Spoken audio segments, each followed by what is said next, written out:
कहते हैं कि हमारे सीमा के अंतर्गत नहीं आता है, ये हमारे कार्य क्षेत्र के अंतर्गत नहीं आता है। अगर ये बताइए, एक विधायक अगर बिहार से चुनाव जीतता है तो यूपी में जाकर के जमीन लेकर के प्लाट बनवा सकता है, घर बनवा सकता है, और यूपी का अगर जीतता है तो बिहार में अपना इस्टेब्लिश कर सकता है एम्प्लॉयमेंट, वहाँ पे आवास बनवा सकता है। तो इस पुल को ये दोनों लोग नहीं बनवा पाते, आखिर रीजन क्या है? तो बहिष्कार करेंगे और बूथ पर लाठी डंडे लेके खड़ा रहेंगे।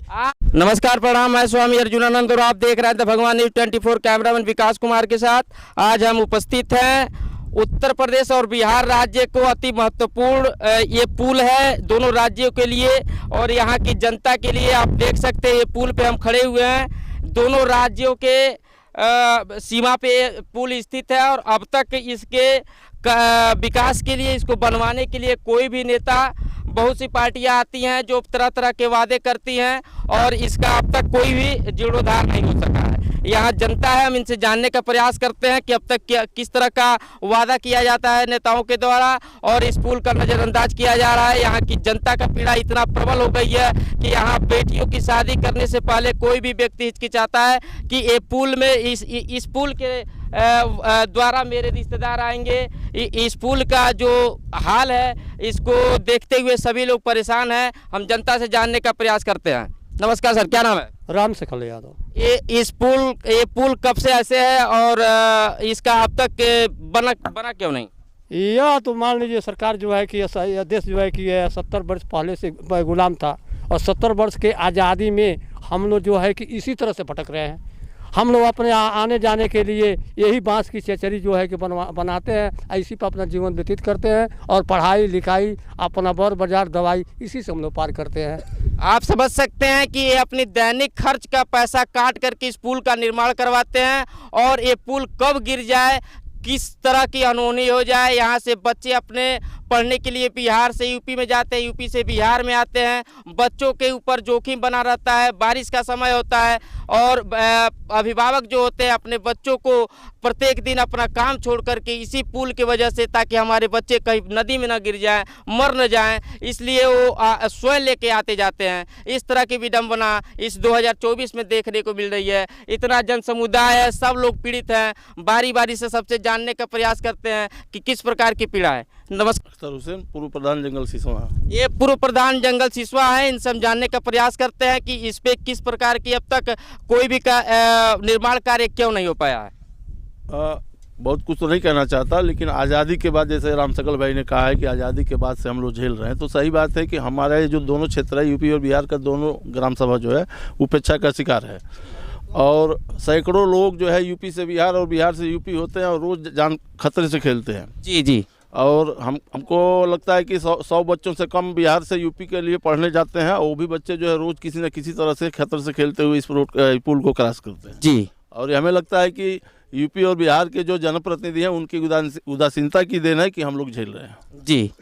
अगर ये इतना नेताओं के द्वारा वादे किए गए हैं, यहाँ की जनता एकदम परेशान है। जनता ये कह रही है कि कोई भी नेता का बात हम लोग नहीं मानेंगे। इस बार अगर कोई नेता आपसे आता है तो आप उससे क्या अपेक्षा रखते हैं?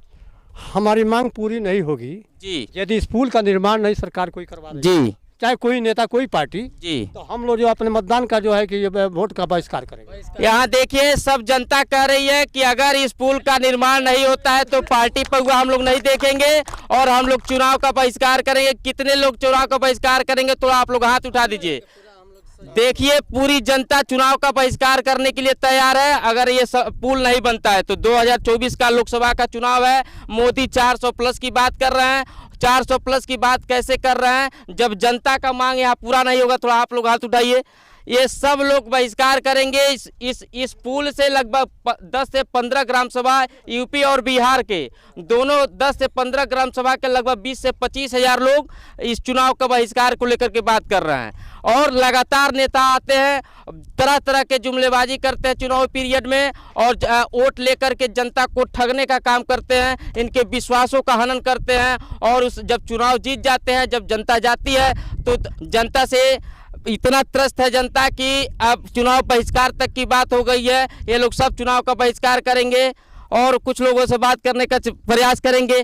इस पुल का देख रेख करने वाले हैं इनसे बात करने का इनको सामने आइए। ये इस पुल को ये देख रेख करते हैं, ये पुल का यही देख रेख करते हैं। कितने साल से आप पुल का देख रेख कर रहे हैं? 20 वर्ष हो गया। ये पुल को 20 वर्षों से निःशुल्क सेवा भावना से प्रेरित होकर के करते हैं। नाम क्या आपका? शमसुद्दीन। इनका नाम शमसुद्दीन है। ये सेवा कार्य जो है ये नर सेवा नारायण सेवा की व्यवस्था में हम लोग रखते हैं कि जो अगर ईश्वर नहीं मिल पा रहे किसी नर काम सेवा कर लें, वही नारायण सेवा है। इनके देख करके यही पता चलता है। क्या चाहते हैं इस पुल पे कितने ऐसे लोग आए जो आपसे वादा करते हैं वैसे करके चले जाते हैं? बहुत लोग वादा को इलाज लेना है। जो भी आता है केवल वोट के समय में आता है, वोट लेता है और चला जाता है। और ये पुल पिछले 20 वर्षों से ये अभी देख रेख कर रहे हैं। कुछ लोगों का कहना है कि आज़ादी के समय से पुल ऐसा ही है। आप देख सकते हैं, देखने का प्रयास करेंगे परिस्थिति कैसी है पुल की। आप इसको दिखाइए, आइए आइए, ये देख सकते हैं आप, ये पुल की हालत है। ये देख सकते हैं पुल की हालत है, यहाँ पे चलना मुश्किल है। ये देख सकते हैं आप, जी जी जी, ये देख सकते हैं। ये कंबल है किसी के घर का, ये तन ढकने का काम करता है। और यहाँ पे ये पुल को इतने लोग परेशान है कि पुल ढका जा रहा है इससे। ये कभी भी देख सकते हैं आप, टूट रही है ये पुल, ये हिल रही है पूरा। यह पुल पूरी तरह से जीर्णशील हालत में है। अगर इस पुल का निर्माण नहीं होता है तो यहाँ की जनता चुनाव का बहिष्कार करेगी, ऐसा कह रही है जनता यहाँ पे। ये आप देख सकते हैं, इस तरह से पुल होता है। ये 2024 में भारत का पुल है, ये देखिए। सर कभी कभी तो ऐसा होता है कि हमारे हर साल 2-3 बच्चे इस पुल से नीचे गिर करके और इसमें पैर फंस करके किसी का पैर टूट जाता है, कोई नीचे गिर जाता है। हम अपने बच्चे के दर्द हम लोग समझते हैं। नेता लोग आते हैं, बोलते हैं हम हार जाएंगे तो पीपा डलवाएंगे, जीत जाएंगे तो पक्का पुल बनवाएंगे। सर एक बार आते हैं 5 साल में एक बार, उसके बाद कभी आते नहीं हैं। और हमारे बच्चे जान जोखिम में हो करके, मतलब कि जैसे बारिश का मौसम आता है तो फिर नाव से या कंधे पर हम लोग बैठा करके पार कराते हैं, लेके आते हैं, जाते हैं। बच्चे हमारे मरते हैं, तकलीफ हमें होता है जी। हम चुनाव का तो आप देख सकते हैं समस्या कितनी भयावह होती जा रही है कि लोग केवल बहिष्कार नहीं, लाठी डंडा लेकर के नेताओं का विरोध करने के लिए तैयार हैं। इस परिस्थिति में किसी भी पार्टी का जो दावा है, कोई 400 पार की बात कर रहा है, कोई पूर्ण बहुमत की बात कर रहा है, देश के जनता के साथ ये छलावा नहीं तो क्या है। आप इनकी समस्याएं इतनी विकट हैं, जिसका बच्चा मरता है आप उसकी माँ से जाके पूछिए, जिसका बच्चा मरता है उसकी दादी से जाके पूछिए किस पीड़ा को सहते हैं। और ये आपको चरितार्थ होता हुआ है दिख रहा है इस पुल पे। यहाँ पे कुछ महिलाएं हैं, हम इनसे बात करने का प्रयास करेंगे। जनसमूह है, वोट का बहिष्कार करेगा।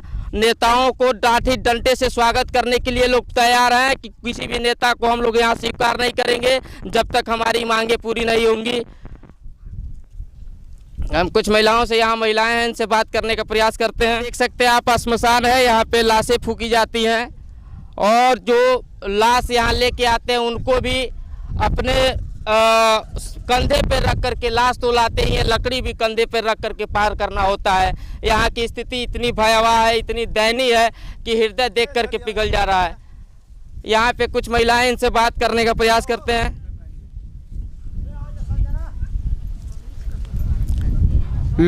ये पुल नहीं बनेगा तो वोट नहीं देंगे, सही बात है? हाँ हाँ। यहाँ महिलाएं हैं, कह रही हैं कि अगर ये पुल नहीं बनता है तो हम लोग, आप लोग वोट का बहिष्कार करेंगे। ये सब लोग बोल रहे हैं कि वोट का बहिष्कार करेंगे अगर ये पुल नहीं बन पाता है तो। इतनी जनसंख्या है, 20 से 25 हज़ार आबादी की ये पुल कवर करता है। नियमित यहाँ पे साधन आते जाते रहते हैं। 4 फीट का पुल है, साइकिल केवल जाता है, मोटरसाइकिल जाता है, 4 व्हीलर नहीं जा सकता है।